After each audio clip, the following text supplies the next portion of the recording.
మే 11, 2000 ఆ రోజు ఉదయం 5 గంటల 5 నిమిషాలకు ఢిల్లీలోని సఫ్దర్గంజ్ ఆసుపత్రిలో ఒక పాప పుట్టింది. ఆ పాప పుట్టగానే సెలబ్రిటీ లెవెల్లో అందరూ ఆ పాపని ఎత్తుకొని ఫోటోలు దిగారు. హాస్పిటల్ నర్సుల నుంచి డాక్టర్లు ఏకంగా పొలిటీషియన్స్ కూడా హాస్పిటల్కి వచ్చి ఆ అమ్మాయిని ఎత్తుకొని ఫోటోలు దిగారు. పుట్టగానే వీవీఐపీ ట్రీట్మెంట్ తీసుకుంది. అలాగనే ఆ అమ్మాయి బిలియనీర్ బిడ్డో కాదు, జస్ట్ ఓ కిరాణా దుకాణంలో పనిచేస్తున్న అశోక్ అరోడా అనే డైలీ కూలీ కూతురు. అయితే అప్పటి వరకు భారతదేశంలో 99,99,99,999 మంది ఉన్నారు. ఆ అమ్మాయి ఆ మిగతా ఒకటిని కంప్లీట్ చేసింది. అందుకే ఆ అమ్మాయిని బిలియన్త్ బేబీ అన్నారు. ఆ అమ్మాయి పేరు ఆస్థా అరోడా. అందుకే ఆ అమ్మాయి పుట్టగానే అందరూ పొలిటీషియన్స్, డాక్టర్లు అందరూ కలిసి ఆ అమ్మాయితో ఫోటోలు దిగారు.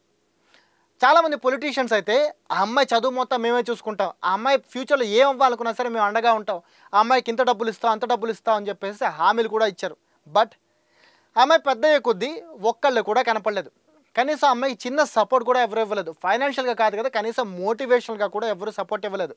పొలిటీషియన్స్ అయితే వాళ్ళని చూడటం కూడా మానేశారు. అలా అమ్మాయి పెద్దదైంది. కొన్నేళ్లకి ఆ అమ్మాయికి హెల్త్ ఇష్యూ వచ్చింది.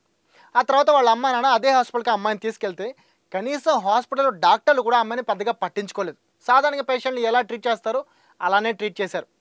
ఇక పొలిటీషియన్స్ ఇచ్చిన హామీలు ఏమాత్రం నెరవేరలేదు. అయితే యునైటెడ్ నేషన్స్ పాపులేషన్ ఫండ్ అనే సంస్థ మాత్రం ఒక 2 లక్షలు ఇచ్చింది. ఆ డబ్బులే ఆ అమ్మాయి ఎడ్యుకేషన్కి కొద్దిగా ఉపయోగపడ్డాయి. ఇక వాళ్ళ ఫ్యామిలీ చాలా ఫైనాన్షియల్గా స్ట్రగుల్స్లో ఉండేది. ఆ అమ్మాయిని చదివించలేకపోయారు. ఆ అమ్మాయి కష్టపడి డాక్టర్ అవుదాం అనుకుంది. బట్ వాళ్ళ అన్నయ్య కూడా చదువుకుంటుండడంతో వాళ్ళ ఫ్యామిలీ అసలే పూర్. దానివల్ల ఆ అమ్మాయి చదువుకి వాళ్ళ ఫ్యామిలీ డబ్బులు పెట్టలేకపోయింది. ఏ పొలిటీషియన్ కానీ ఎవరు వాళ్ళకి హెల్ప్ చేయలేదు. అయితే ఏదేమైనా డాక్టర్ అవుదాం అనుకున్న అమ్మాయి ఇప్పుడు నర్స్ అయింది. ఆర్మీలో పనిచేస్తుంది.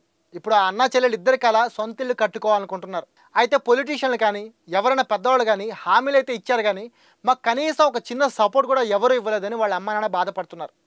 మరి పొలిటీషియన్స్ హామీలు ఇచ్చి ఎందుకు నెరవేర్చలేకపోతారో వాళ్ళకే తెలియదు. మరి ఆస్థా అరోడా స్టోరీపై మీ ఒపీనియన్ ఏంటి? కామెంట్ చేసి చెప్పండి.